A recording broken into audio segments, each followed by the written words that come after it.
Welcome back, Sunrise. Closing moment here. Wanted to ask? Yes, Mrs. Alaleri. They say there is strength in numbers, and we should be proud that we have a population of almost 200 million. But when the population is so large and we can't take care of, we can't manage the population, we're looking at education. We can't afford to educate all the children that are being born. We can't afford to feed them properly. Then we begin to have all kinds of issues. And then the dividends we're supposed to be getting from this large number that we have are not coming to us.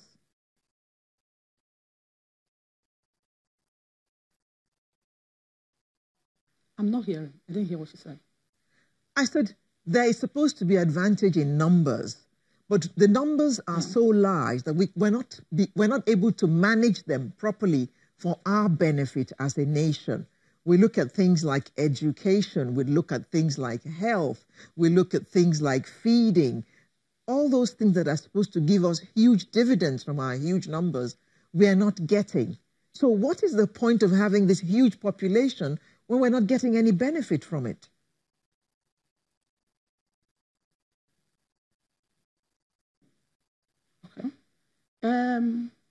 From what you just said, the only way we can benefit from this huge population that we have is to ensure that henceforth we begin to look at ways to control the population.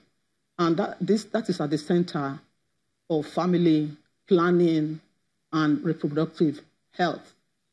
So what we need to do is, one, like I said earlier, there is need to be mass advocacy.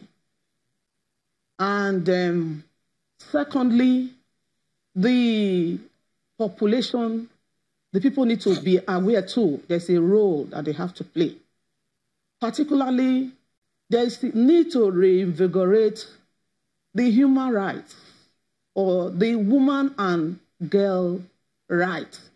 So the right of the women and the girls to choose whether, when to have children, the number to have, so that each family can have a proper control of their resources.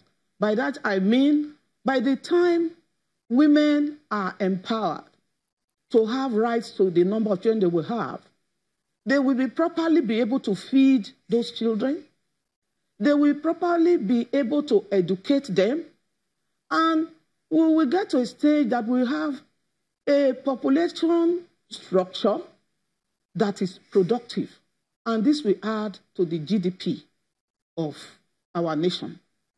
And another thing I think we should also do, just like what I learned from the conference, particularly Rwanda, there was a lot of good governance and good planning and a lot of attitudinal changes. Like in Rwanda, I learned that the government took a lot of effort to develop the human capital.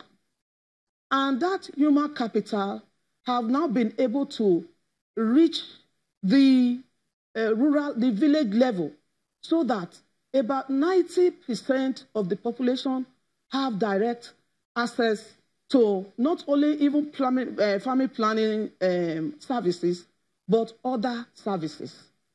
There is also need for us to integrate family planning with other primary health care services, so that when people are going for other services, they also become aware there are available family planning. For instance, at the conference, I think at the Pfizer stand, we had one electronic video program where I think the equipment is called Oculus. While we are there, we are taken to, I think, Kenya. What we had a woman who went, she just had a baby, and she was just there for immunization. But during her visit, her baby was just about 4 months. She was introduced to family planning. So in that way, when the population is made aware at different stages of their role, I think we will begin to have reduction in fertility, which will enable us to have good, sustainable economic development. And also, there's also need, we're in the world where social media runs faster than anything. So the youths are there, and the adolescents are there, and the women of childbearing age are there. So we could use this platform to also reach them so that they will be aware that the issue now is to have the pregnancies that are wanted, not unwanted pregnancies, and to have children that can be adequately taken care of.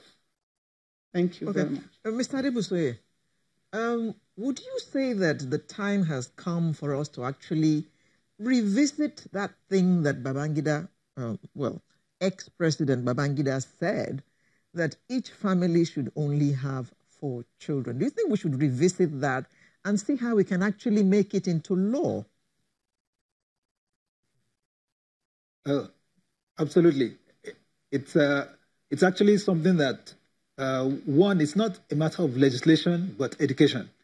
People have to be convinced because, there are many laws, if they are not backed up with proper enlightenment, you're not going to get the results. So basically, it's been observed, and from the evidence, that even just a 1% decline in our fertility rate, which in Nigeria is about almost 6 per woman, just a decrease by 1 child would bring an increase in GDP of 13% in 20 years and about 25% by 2050.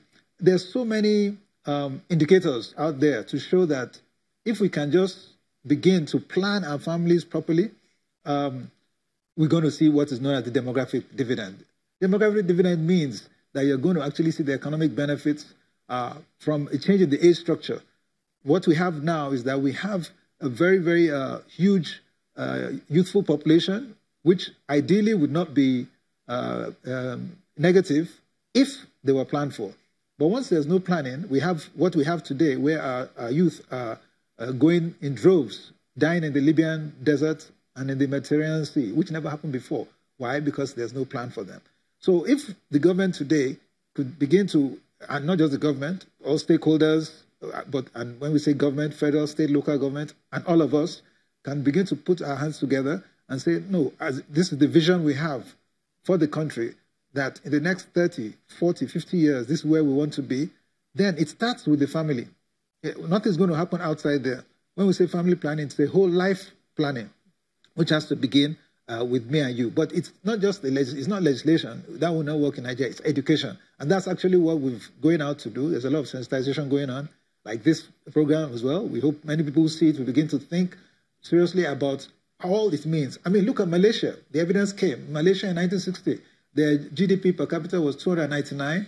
And by 2013, it was already over $10,000. But at the same time, the correlation, the fertility rate dropped from about over 6 to 2. Right. So there's a correlation between, fertility.